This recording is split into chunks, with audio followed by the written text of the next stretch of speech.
Hello hi అండి అందరికీ. Video వచ్చేసి ఎంతో ఈజీగా చేసుకునే పల్లీ లడ్డు అయితే చూద్దామండి. దాని ప్రాసెస్ అయితే ముందుగా అయితే పల్లీలు అయితే తీసుకోవాలండి. మీకు మంచి పల్లీలు అయితే తీసుకోండి. చక్కగా చూసారా, నేనైతే పల్లీలు అయితే నాకు ఎంతైతే అవసరమో నేను అంతే తీసుకున్నాను. మళ్ళీ మీకు ఎంత అవసరమో అంతే తీసుకొని యూజ్ చేయండి, ఓకేనా. ఇప్పుడైతే నేను స్టవ్ వెలిగించుకున్నాను. చక్కగా వీటిని అయితే వేపుకోవాలి. చూసారు కదా, చక్కగా వేగిపోవాలి.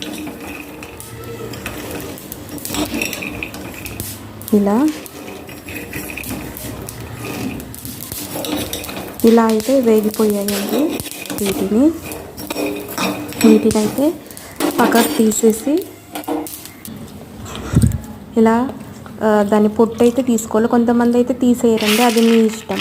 నేనైతే చక్కగా పొట్టు అయితే తీసుకున్నాను. దానికి కావాల్సినంత బెల్లం అయితే తీసుకున్నాను.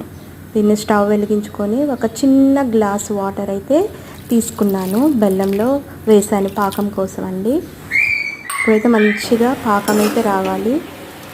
పాకం అంటే సన్నటి తీగలాగా, మనం వేలుతో చూసా సన్నటి తీగలాగా రావాలి. మళ్ళీ గిన్నెలో కూడా మనము వాటర్లో కొన్ని వాటర్ పోసి బాల్ లాగా వస్తే మాత్రం అది పాకం వచ్చినట్టు. దీంట్లో మనము పల్లీలు అయితే యాడ్ చేసుకుంటాము. ఎంతో ఈజీ అండి. పల్లీలు అయితే ఇప్పుడు చూసారా, సన్నగా తీగలాగా వచ్చిందా, ఇక పాకం వచ్చేసినట్టే. దీంట్లో అయితే మనం పల్లీలు యాడ్ చేసుకొని చక్కగా కలిపేసుకొని ఇలా రౌండ్గా లడ్డూలాగా చేసుకోవడమే, ఓకేనా.